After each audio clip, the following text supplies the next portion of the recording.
Good morning, or whatever time it is for you, and welcome to the Daily Present with John Ball. And today I am talking about things you don't pick up along the way.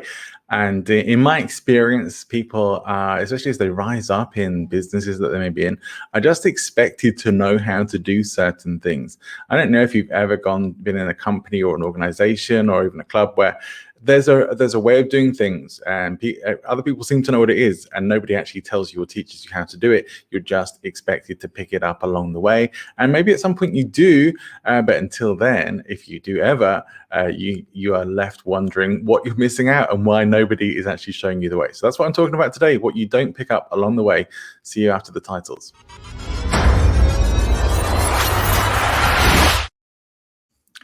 If you are not already following the Daily Present and Present Influence on YouTube, please do give us a check on there, give us a subscribe, look for Present Influence on YouTube and click like, click subscribe, and click that bell icon as well. You'll be notified every time we go live and of any of the upcoming videos. There's daily content coming out, as well as weekly podcasts for Speaking of Influence and for the Points of Change podcast as well. So do join us there if you can, and look forward to seeing you as a subscriber. So I said I was going to talk about what you don't pick up along the way, and really that comes a lot to what people just expect you to know. And in business, that's often the case. And I've worked with people, I've had clients who have had the experience of rising up through the ranks of a business and finding themselves in a position where they are having to communicate at a leadership level. They may be responsible for a team. They may have to communicate with directors and C-suite people in their own business and in other businesses, and nobody has ever taught them how to do it. It's just expected that if you've risen up but in the ranks, that you just will know how to do it. You'll see what everyone else is doing and copy that. Well, that isn't always a good way forward, right? And it's amazing to me how few businesses are actually teaching their senior executives and their C-suite level staff to be able to communicate at a leadership level, and just expecting that to happen, or making this assumption that, well, some people have it and some people don't, instead of actually looking for ways and opportunities to train people up in being able to deliver great information to people, to be able to communicate with a team in a way that is effective and opens up the ways of being able to have responsible and open communication and make people aware of issues before they become issues, calm things down when things get heated, make sure everyone gets a say and that no one's feeling left out.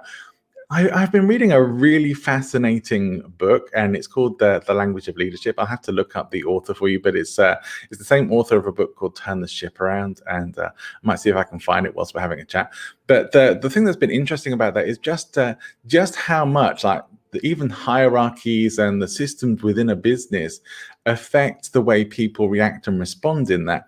And that businesses are generally set up with hierarchies, with levels of seniority that often will leave people who maybe feel like they are, if they've risen up, they may feel like a bit of an imposter when they're suddenly rubbing shoulders with the C-suite and with the chairman of the board and people like that. And it could take a long time, if ever, to actually become comfortable with that.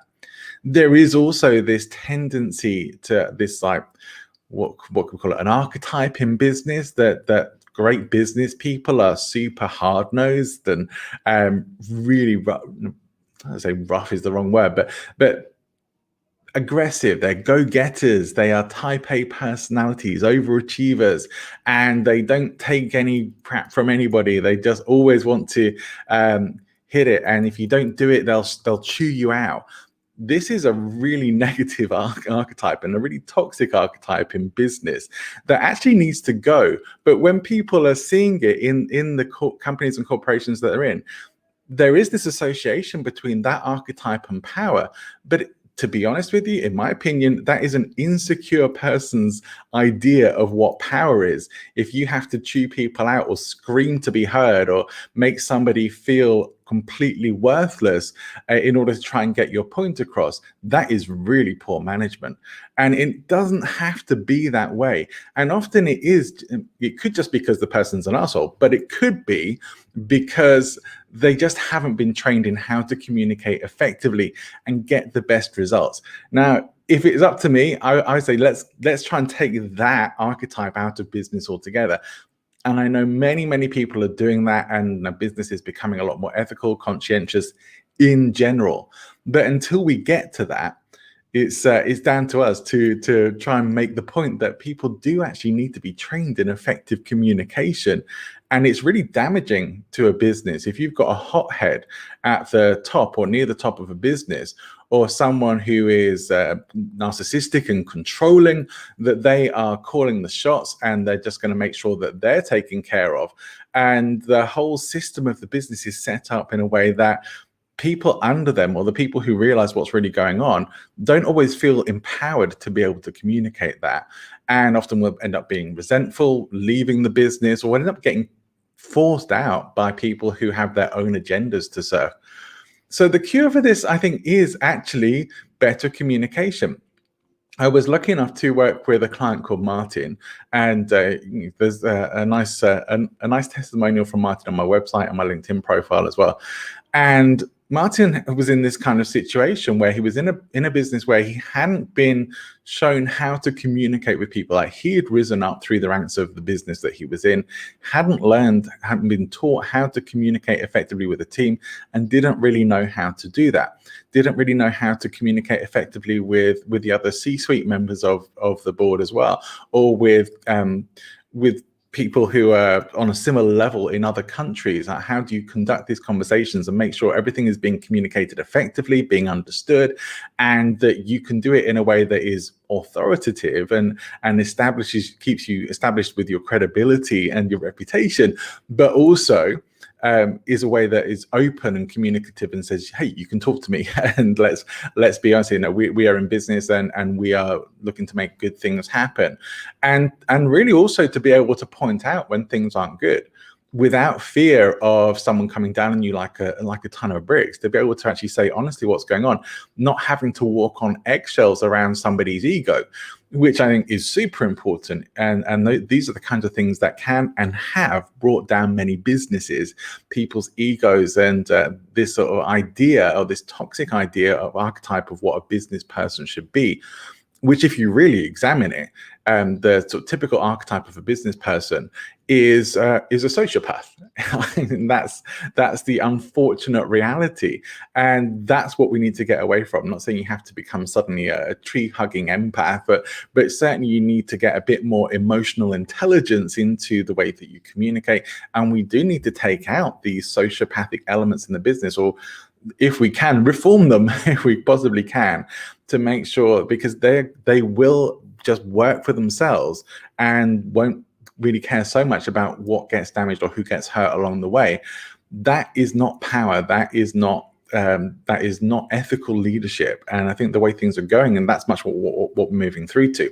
So what I found in working with Martin was just working on being able to understand his communication style and maximize it, and to have an understanding of what different communication styles were, and even his own leadership style, to be able to emphasize that and to make sure that he could work with that as effectively as possible within the company and the industry that he works in.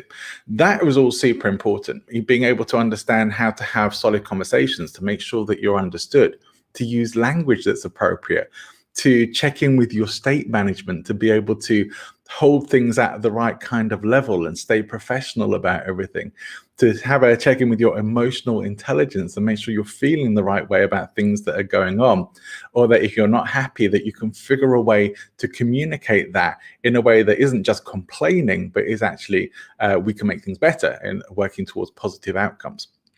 So that's what I'm talking about. These are the things that, in terms of life and business, you just don't get taught along the way.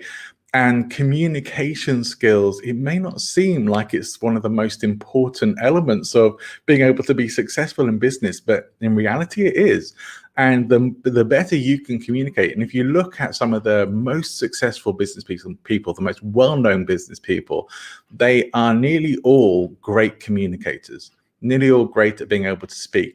And even Warren Buffett will say that he accredits a lot of his success to having done Dale Carnegie's public speaking courses early on. That gave him a lot of confidence. It is actually being able to learn communication, being able to speak publicly is a personal transformation journey as well as a professional one too, that's only going to benefit you in the long run. So if you want to get better at doing any of these things, then these are the kinds of things that you want to be focusing yourself on. If you want to know a bit more about this, and if you want to know more about being able to do this effectively online as well, because most of us are doing that now, join me on Saturday morning, 6th of February at 9:30 a.m. Central European Time, 8:30 a.m. UK time. I'll be on LinkedIn, Facebook, and YouTube live. And you can catch the replay if you can't join us live. I will be probably doing it again the following Saturday on the 13th. So if you can join us then, please do. For either of the lives, join us live if you can, because you'll have an opportunity to ask questions, to interact, and I'm going to be going a bit deeper into some of this too. I also just put out a video about how to give kick-ass presentations every time. If you'd like to get a copy of that video, just say, send me the video, John, in the comments, and I'll send it to you. I'd be very happy to do that. I'm going to have to cut off now because I have to go and be on someone else's show. It's a busy morning for me today, but always fun. I love being a guest on other people's shows. So remember, you can come and join me on Saturday morning. I hope to see you there. And let me just put the details up for you. So join me on live on Saturday morning if you can. If you're on Clubhouse and you want to connect with me there, I am having some fun with that. I have been connecting with a lot of people. It's at John A. Ball. I'm on Clubhouse. If you are too, please join me there. Join me again tomorrow for another Daily Present.